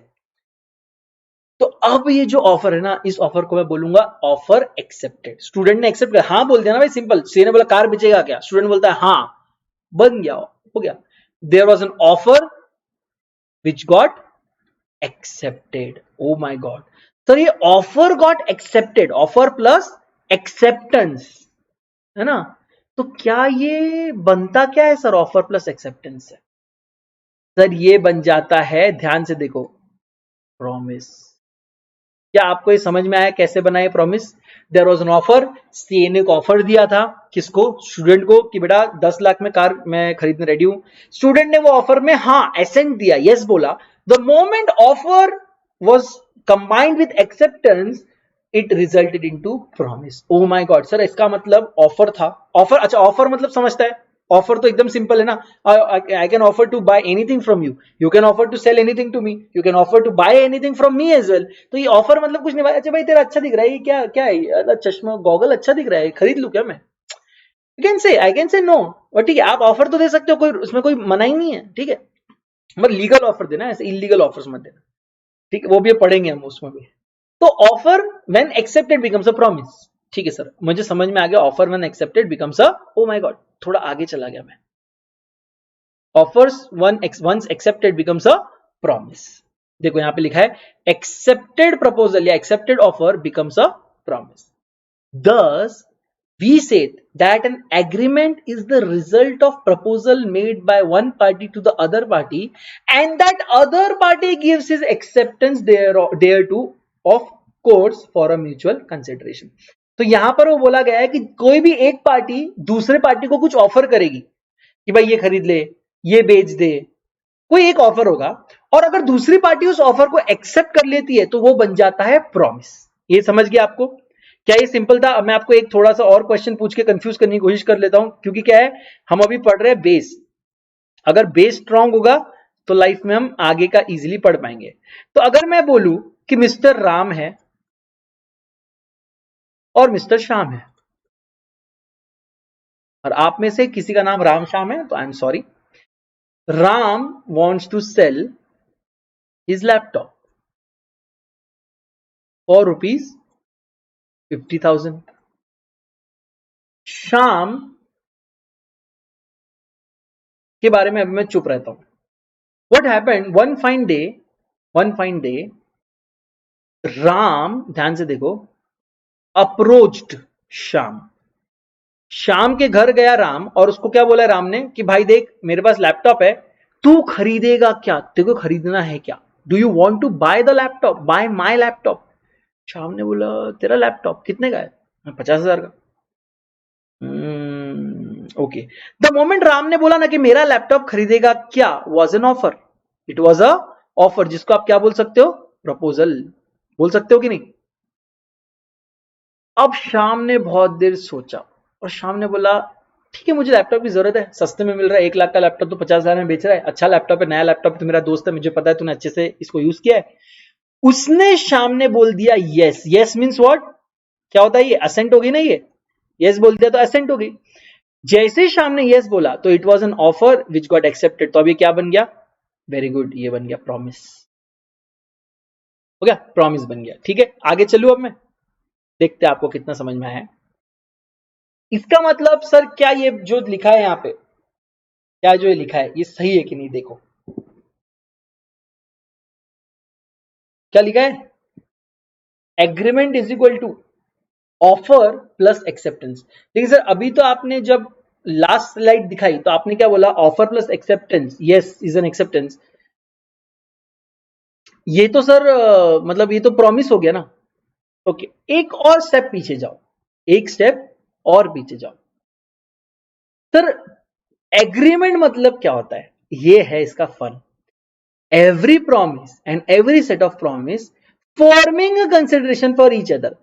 अब देखो यहां पे क्या हुआ है, इसका मतलब वो बोल रहा है कि जब भी कोई प्रॉमिस करता है या सेट ऑफ प्रॉमिस करता है जो एक में के लिए कंसिडरेशन हो जाते हैं वो एग्रीमेंट हो जाते हैं। तो इसीलिए यहां पर भी वही हुआ, श्याम ने प्रॉमिस किया कि मैं 50,000 दूंगा और राम ने प्रॉमिस किया कि 50,000 के बदले मैं लैपटॉप दूंगा। तो देयर वाज अ प्रॉमिस और अ सेट ऑफ प्रॉमिसेस जो एक मेक के लिए कंसिडरेशन का काम किए। इस हाथ लैपटॉप जाएगा, उस हाथ 50,000 रुपए आएंगे। तो इसीलिए मैं यहां पे क्या बोल रहा हूं, an offer once accepted or a proposal once accepted becomes an agreement because agreement is nothing but set of promises। तो वैसे ही अब आपको ध्यान देना है, ऑफर और एग्रीमेंट का ध्यान देना है। ऑफर और प्रपोजल प्लस एक्सेप्टेंस में आपको बोल रहा हूं कि व्हेनेवर, अब ये बहुत ध्यान से देखो, मैं आपको इसके क्वेश्चन भी पूछने वाला हूं। तो यहां पे समझ में आया आपको हुआ क्या? एक और एग्जांपल लेना है तो ले सकते हैं मिस्टर अक्षय का। Mister Akshay wants to sell house property. House property मतलब अपना घर बेचना चाहता है। He approached mister Dinesh. Mister Dinesh को अक्षय ने बोला कि I want to sell my house property for 1 crore rupees, are you interested? Dinesh ने बोला यस आई एम इंटरेस्टेड। तो उसका ऑफर गया, ये ऑफर था, उसको यहां पे एक्सेप्टेंस मिल गया। ये यस इज व्हाट? एक्सेप्टेंस। अरे क्या हो गया मेरे पेन को? एक्सेप्टेंस। तो ये साहब ऑफर प्लस एक्सेप्टेंस बन जाता है प्रॉमिस।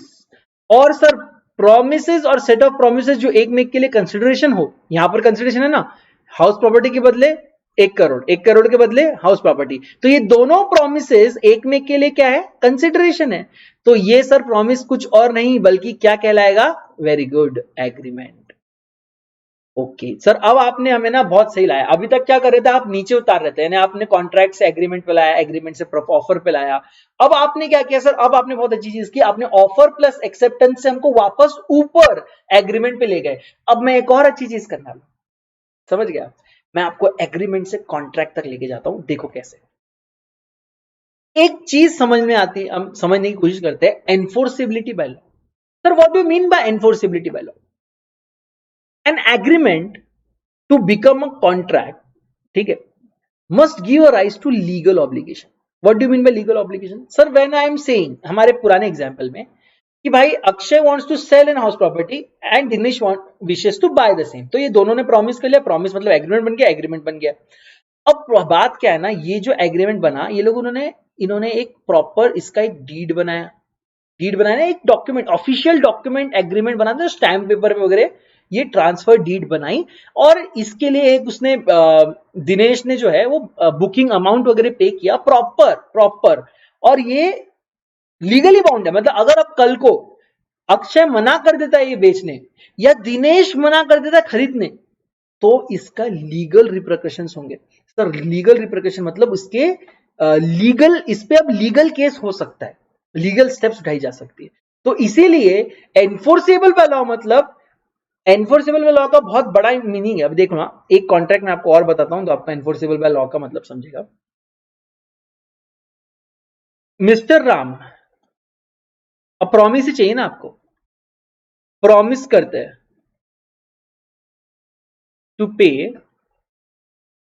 ₹1 लाख टू मिस्टर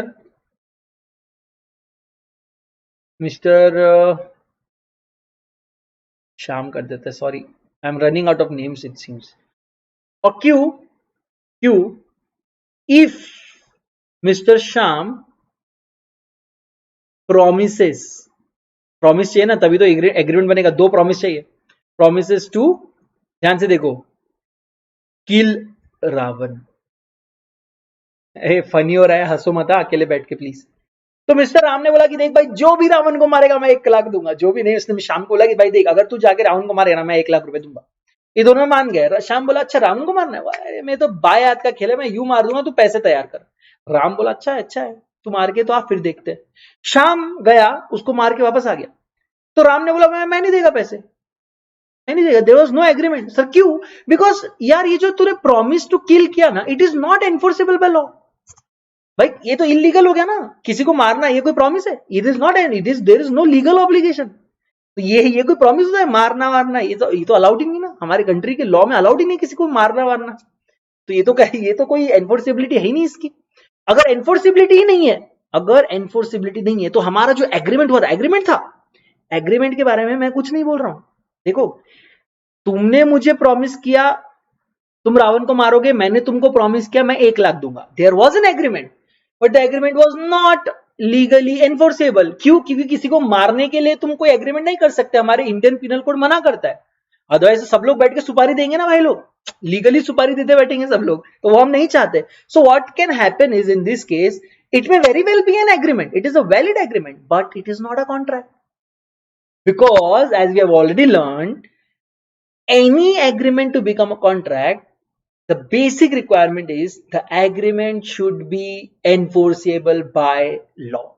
मतलब कुछ तो लीगल काम करने के लिए आपने एग्रीमेंट किया हो, तभी आप उसको कॉन्ट्रैक्ट में कन्वर्ट कर सकते हो, और उस पर contract, Indian contract act 1872 apply कर सकते हो। तो इसीलिए ये जो प्रॉमिस टू किल वाला सीन है, ये एनफोर्सेबल नहीं है, और अगर एनफोर्सेबल नहीं है तो एग्रीमेंट होके भी ये क्या नहीं है, कॉन्ट्रैक्ट नहीं है। समझ गए? अभी देखो कितना सही स्टोरी है। दस एक और इक्वेशन में आपके सामने रखता हूं। A contract is nothing but an accepted proposal, जिसको हम एक और लैंग्वेज में बोलते हैं, what do you mean by accepted proposal? Agreement. Agreement enforceable वाला। तो सर आपका बोलना ऐसा है कि contract is equal to agreement plus enforceability, जो कि ऊपर लिखा ही है। अब सर एग्रीमेंट मतलब क्या, वो भी तो बताइए।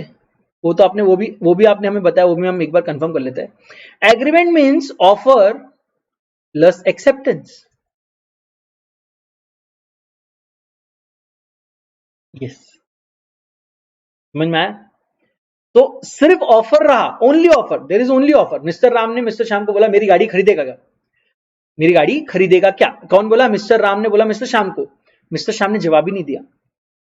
अगर मिस्टर श्याम ने जवाब ही नहीं दिया तो वहां पे एक्सेप्टेंस ही नहीं हुआ। अगर वो एक्सेप्टेंस ही नहीं हुआ तो it is not an agreement, because there is no consideration for offer. Correct? तो कोई प्रॉमिस ही नहीं बना। जब प्रॉमिस ही नहीं बना, एक्सेप्टेंस नहीं हुआ तो प्रॉमिस नहीं बना ना, प्रॉमिस नहीं हुआ तो फिर एग्रीमेंट नहीं हुआ। तो sir agreement is offer plus acceptance, and agreement plus enforceability जब होगा तब आएगा कॉन्ट्रैक्ट। तो contract is agreement plus enforceability. तो अगर आप ये यहां पे ध्यान से देख लीजिए, contract is agreement plus enforceability and agreement is nothing but an offer plus acceptance. Okay, अब आपको एनफोर्सेबल का लॉ समझ में आ गया।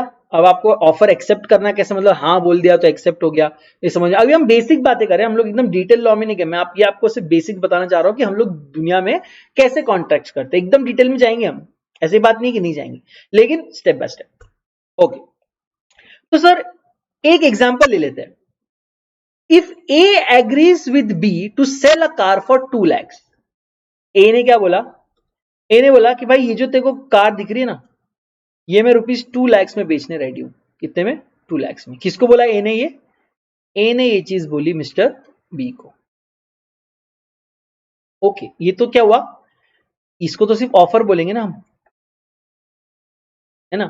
ए ने बोला कि मैं करूंगा, मतलब 2 लाख रुपए। तो इसने, बी ने क्या बोला? ठीक है, एक्सेप्टेड।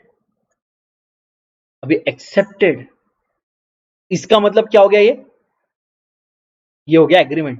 एग्रीमेंट हो गया ना, इसीलिए यहां पे वर्ड यूज किया है एग्रीज। ध्यान से देखो क्या वर्ड यूज किया है? एग्रीज। तो आपको ये वर्ड देख के क्या समझ में आ गया कि भाई ऑफर हुआ था और ऑफर एक्सेप्ट हुआ and there was a promise. Now promise were for acting like a consideration for each other, इसका मतलब इट इज एन एग्रीमेंट। तो यहां पे एग्रीमेंट तक तो सब सही हो गया, एग्रीमेंट आ गया। अब बात करेंगे enforceability. Here A is under an obligation to give car to B and B has a right to receive the car on payment of 2 lakhs. And also B is under an obligation to pay rupees 2 lakhs to A and A has a right to receive 2 lakhs. यहां पर हुआ क्या है? B के पास rights और duties है। Sir एक बार मुझे आप फास्ट में बताइए कि आपको राइट्स और ड्यूटीज समझते हैं? राइट्स यानी आपके अधिकार, ड्यूटी यानी आपने जो काम करना चाहिए, आपकी ड्यूटी इज लाइक ये कर्तव्य, जिसको बोलते हैं ना मेरा कर्तव्य है। तो राइट आपका अगर अधिकार है, ड्यूटी आपका कर्तव्य है। दोनों पार्टीज को एक एक राइट और एक एक ड्यूटी मिला है। दोनों पार्टीज को एक एक राइट और एक एक ड्यूटी मिला है। मिस्टर ए के पास राइट है कि वो मिस्टर बी से 2 लाख रुपए ले। क्यों? क्योंकि उसने प्रॉमिस किया है, मिस्टर बी नहीं 2 लाख रुपए देगा। लेकिन मिस्टर ए की ड्यूटी है कि कार देने पड़ेगी, कार देनी पड़ेगी तभी ये 2 लाख मिलेंगे। उसी प्रकार मिस्टर बी की भी ड्यूटी, राइट है, उसका राइट है मिस्टर बी का कार लेने का, लेकिन उसके बदले उसका ड्यूटी क्या है? 2 लाख रुपए देने पड़ेंगे। समझ में आ रहा है? तो यहां पर वही बोला है कि जब भी एक एग्रीमेंट होता है ना सर, तो जो भी पार्टीज है उन लोग को एक राइट्स आता है और ड्यूटीज आती है, और एक के राइट दूसरे की ड्यूटी बन जाती है और दूसरे की ड्यूटी एक का राइट बनते हैं। अगर आपको विश्वास नहीं हो रहा तो ये देखो, जो इसका राइट है वो इसका ड्यूटी बन गया है, और जो इसका ड्यूटी है वो इसका राइट बन गया। समझ गए? मजा आ रहा है? Okay, so law of contract deals with only such legal obligations which has resulted from agreements. Such obligations must be contractual in nature. However, some obligations are outside the purview of law of contract. कुछ obligations ऐसे भी हो सकते हैं, obligation है, promise है, but out of the law है, out of the purview of law है। देख कैसे समझो, आपकी तो नहीं बिकॉज आप काफी छोटे हो, लेकिन मेरे बारे में बताता हूं। I am married. ओ, दिल तो नहीं टूटा? I am married, so it is my obligation, it is my obligation या ड्यूटी, ये मेरा कर्तव्य है कि अपने फैमिली यानी कि मेरे बीवी बच्चों का ख्याल रखना। ठीक है, ये मेरा कर्तव्य है। लेकिन ये जो कर्तव्य है, ये जो ऑब्लिगेशन है, ये इस कॉन्ट्रैक्ट एक्ट में नहीं आते। क्यों? सर ये आपका स्टेटस ऑब्लिगेशन है, मतलब ये आपको करना ही है। इसके लिए कोई आपको इसके बदले ऐसा तो नहीं ना कि बीवी ने प्रॉमिस किया कि तुम पैसे दोगे तो ही मैं खाना बनाऊंगी, अगर इस मंथ तुम्हारी सैलरी नहीं हुई तो मैं खाना नहीं बनाऊंगी। काम वाली बाई नहीं है वो। ये बच्चे ऐसे नहीं बोलेंगे सर मैं आपको पापा अंकल, अब मैं सॉरी अंकल क्या बोल रहा है मैं आपको पापा तभी बोलेगा जब आप पैसा लाएंगे, आप पैसा नहीं लाएंगे आपको पापा नहीं बोलेगा। अरे ऐसे नहीं वर्क करता है। तो हर चीज को आप लीगली नहीं घुसेड़ सकते। तो इसी एग्जाम्पल को मैं एक्सप्लेन करता हूं। An obligation to maintain wife and children, an order of the court. अच्छा एक और चीज, ये तो एक एग्जाम्पल हुआ, दूसरा एक और एग्जाम्पल देख लो। यहीं पे मैं आपको बना के देता हूं, ठीक है, यहां आप देख लो। आपके ऊपर एक केस चल रहा था, आपके ऊपर एक केस चल रहा था, केस आप हार गए, ठीक है, कोई भी अगर रैंडम पकड़ लो, आपके ऊपर किसी ने केस किया था और केस आप हार गए। तो कोर्ट ने आपको क्या बोला, कोर्ट ने आपको बोला है पे ₹5 लाख। ये किसने बोला आपको, कोर्ट ने। क्या इसके बदले कोई कंसिडरेशन मिलने वाला है आपको, नहीं, आप केस हारे इसलिए आपको पे करना पड़ने वाला है। इसके लिए कोई रेसिप्रोकल प्रॉमिस नहीं है आपको, इसके लिए कोई रेसिप्रोकल प्रॉमिस नहीं। ये जो आप अपने घर वालों को पैसे देते हो ना अपने बीवी बच्चों के पालन पोषण के लिए, इसका कोई कंसिडरेशन नहीं, इसके बदले आपको कुछ नहीं मिलने वाला एज सच। अगर लीगल टर्म पे वैसे तो ऑफकोर्स बहुत कुछ मिलेगा, बट देन मतलब ऑफकोर्स यार पूरा फैमिली चल रहा है, बट देन लीगल कंसिडरेशन इसका नहीं। तो अगर कोई केस हुआ और आप उसमें हार गए और आपको केस हारने की वजह से कुछ पे करना पड़ रहा है, या ये जो अपने फैमिली का आप केयर कर रहे हो, ये सारी चीजें इंडियन कॉन्ट्रैक्ट एक्ट के अंदर नहीं आती। ये this are the status obligations and so out of the scope of the contract act. ठीक है, कॉन्ट्रैक्ट एक्ट हम शॉर्ट टाइटल एकदम प्यार से बुलाते हैं कॉन्ट्रैक्ट एक्ट।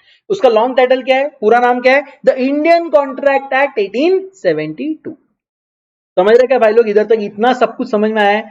मैं आगे जा रहा हूं, हम लोग फिर से एक बार रिवाइज भी करेंगे, तो टेंशन मत लो, धीरे धीरे एक एक कंसेप्ट समझ चलते हैं। तो आज हमने क्या क्या पढ़ा, आज हमने पढ़ा कि एक ऑफर नाम की चीज होती है सर, ऑफर नाम की चीज होती है, और ऑफर में आप बोलते हो कि भाई ये मैं देने रेडी हूं, या कोई बोलता है अरे मैं आपसे ये खरीदने रेडी हूं, या ऐसे कोई भी चीज होती है ऑफर में। फिर आपने पढ़ा कि ऑफर को एक्सेप्ट भी किया जा सकता है, कैसे, एसेंट देके, वेरी गुड, एसेंट देके, यस बोल के, yes I accept your offer, you want to sell your car, I accept that offer. तो ऐसे एक्सेप्टेंस होता है। और जब भी कोई ऑफर को एक्सेप्टेंस मिलता है वो बन जाता है, दो चीज आपको याद रखनी है, प्रॉमिस और इंटर्न। प्रॉमिस बनते ही क्या बन जाता है वो, agreement, because agreement is nothing but a promise और a set of promises which forms for a consideration for each other. तो जब भी ऑफर एक्सेप्ट होता है तो क्या बनता है, offer once accepted becomes a promise, या offer once accepted becomes an agreement. ठीक है, accepted proposal is called as an agreement. Okay sir, agreement के साथ अगर लीगल एनफोर्सेबिलिटी मिला ली जाए तो जन्म होता है कॉन्ट्रैक्ट का। और एक बार आज हमने जन्म दे दिया है कॉन्ट्रैक्ट को, तो हम अगले लेक्चर में पढ़ेंगे कि कॉन्ट्रैक्ट एक्ट में हम कॉन्ट्रैक्ट के बारे में क्या क्या पढ़ सकते हैं। तो आई होप कि आपको ये अच्छा लगा हो। एक बार फास्ट रिवीजन कर लेंगे हमने आज क्या क्या देखा, फिर मैं आपके लिए कुछ अमेजिंग क्वेश्चंस लाया जिसके लिए मैं आपको प्रॉपर 30 सेकंड्स दूंगा टू सॉल्व द क्वेश्चंस, और फिर हम लोग इस पर डिस्कशन करेंगे। एक बार फिर से रिवाइंड करते हैं। सबसे पहले इंडियन कॉन्ट्रैक्ट एक्ट का नाम क्या है, द इंडियन कॉन्ट्रैक्ट एक्ट 1872। जब भी लिखेंगे तो ये TICA, और ये यहां पर हमेशा एक कॉमा भी होना चाहिए। ओके, इसके अलावा हमने देखा कि सर स्किल वाइज वेटेज दिया है आपको। अच्छा, ये पीपीटी में आपके साथ शेयर कर लूंगा अगर आप इंटरेस्टेड है तो। ये सर दो पार्ट में ये जो पेपर है डिवाइडेड है। पार्ट ए बोलता है बिजनेस लॉ, पार्ट बी बोलता है business correspondence and reporting, correspondence and reporting, business corresponding and reporting. और बिजनेस करस्पॉन्डेंस रिपोर्टिंग जो है वो 40 मार्क का होता है, और बिजनेस लॉ जो है ये 60 मार्क का है। अब सर बिजनेस लॉ के अंदर आप देखेंगे तो 5 चैप्टर्स है। 5 चैप्टर्स कौन से है, 5 एक्ट्स है। Indian contract act, part sale of goods act, partnership act, limited liability act and companies act. एक बार फिर से मेरे साथ बोलो, द इंडियन कॉन्ट्रैक्ट एक्ट 1872। बोलो, द इंडियन कॉन्ट्रैक्ट एक्ट 1872। फिर बोलो, the sale of goods act 1930, the sale of goods act 1930, the Indian partnership act 1932। बस इंडियन कॉन्ट्रैक्ट एक्ट 1932, 2 साल का फर्क है। द इंडियन कॉन्ट्रैक्ट एक्ट क्या है, 1872, सेल ऑफ गुड्स एक्ट है 1930, इंडियन पार्टनरशिप एक्ट 1932। अब आओ next, the limited liability partnership act 2008। क्या है, limited liability partnership act 2008। And last, the companies act 2013, the companies act 2013। हमने इसकी रैंकिंग देखी, चैप्टर नंबर 1 को रैंक 1 मिला, चैप्टर नंबर 2 को रैंक 2 मिला, बहुत इजी है, और चैप्टर नंबर 3 को भी रैंक 2 ही मिला।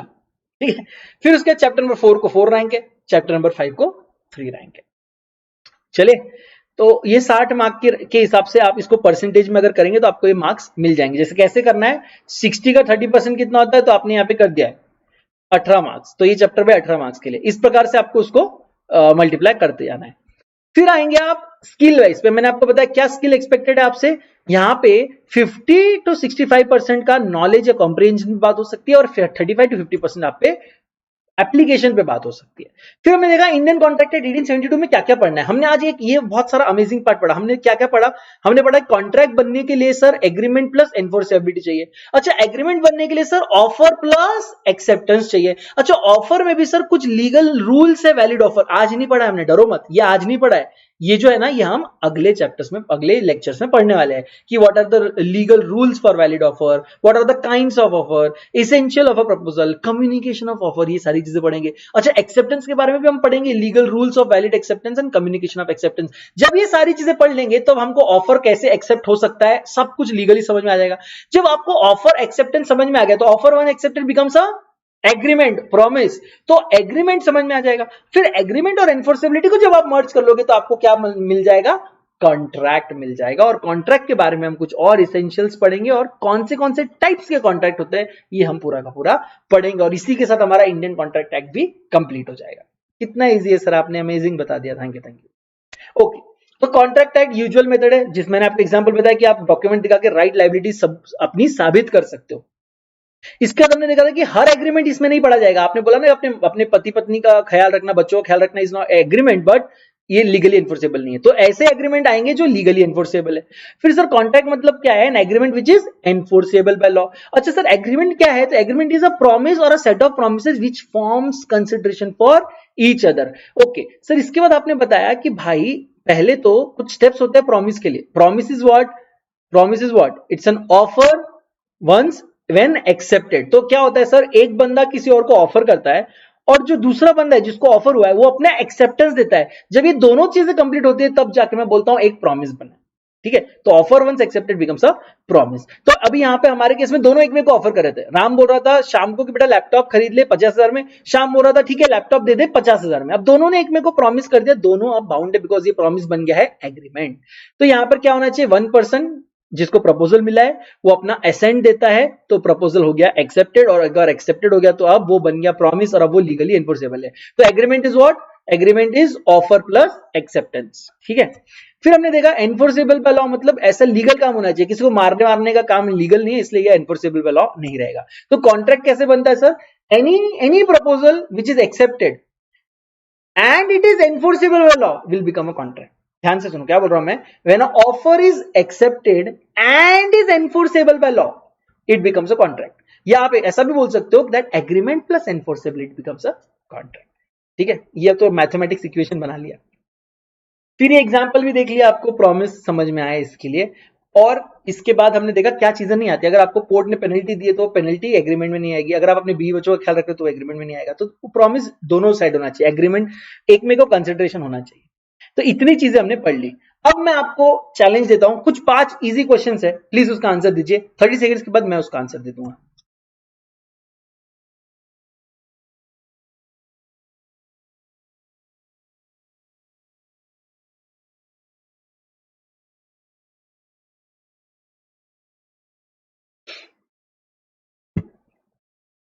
Come on.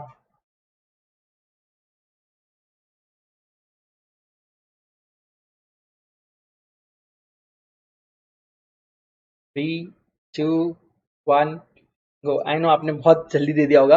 Answer is A, an agreement enforceable by law is known as contract. Next, start.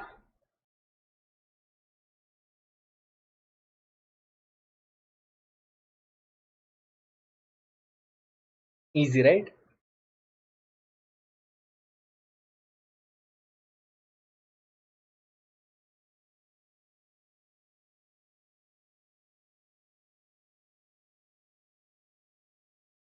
5 4 3 2 1 voila, what is the answer, what do you mean by agreement? Yes, it's agreement मतलब when an offer gets accepted. ठीक है, answer is D. चले next, ready, what do you mean bye contract?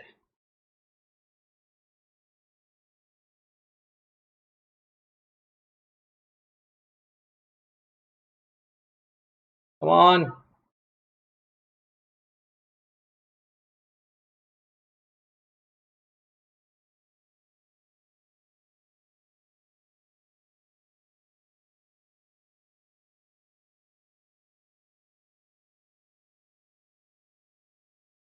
Yes. Agreement. When enforceable law becomes a contract. Answer is C. Last. Last नहीं, second last है. करो.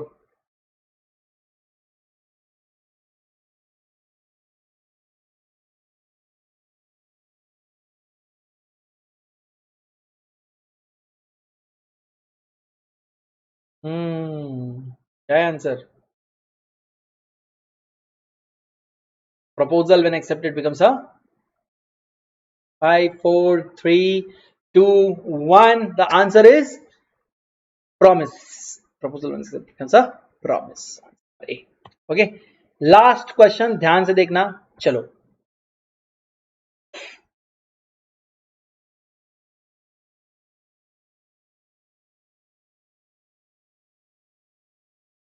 अगर आप आपकी car mister Shyam को बेचना चाहते हो तो सबसे पहले आप क्या स्टेप लोगे? सबसे पहले क्या करना पड़ेगा आपको? Wish to sell your car. Ready? 5, 4, 3, 2, 1 and yes. आपको सबसे पहले उसको ऑफर करना होगा कि भाई I want to sell my car, do you want to purchase. अगर वो ऑफर के बदले अपना एक्सेप्टेंस दे दे तब बनेगा एग्रीमेंट, और अगर ये एग्रीमेंट लीगली एनफोर्सेबल है तब बनेगा कॉन्ट्रैक्ट. तो सबसे पहला स्टेप आएगा ऑफर. ठीक है. आई होप आपको इन सारी चीजों के लॉजिक भी समझे, बिकॉज हमने सारे एमसीक्यूज बहुत डिटेल में देखे. तो भाई साहब करना क्या है, अब इतना अमेजिंग सा वीडियो देख लिया है आपने. आई होप आपको बहुत मजा आया और हम लोग पूरे क्लास में ना भर के मजा करने वाले. Please don't forget to like, share, subscribe and comment. Okay. तो आप अपनी कमेंट से मुझे बता सकते हैं और मैं आपको अगर लगता है कि कुछ चेंजेस होने चाहिए तो वो भी मैं चेंजेस में कर सकता हूं. तो please don't forget to like, share, subscribe और get 10% off by using referral code CA Adarsh. ठीक है. CAA, क्योंकि CA का A है और एक आदर्श का A है, तो CAADARSH आदर्श. तो अगर आप ये यूज करेंगे तो you will get a of 10% of in plus subscription. तो आई होप आपको ये वीडियो अमेजिंग लगा हो and I wish to see you in next. Stay tuned. You'll have fun. God bless you all. Stay safe. See you in our next video.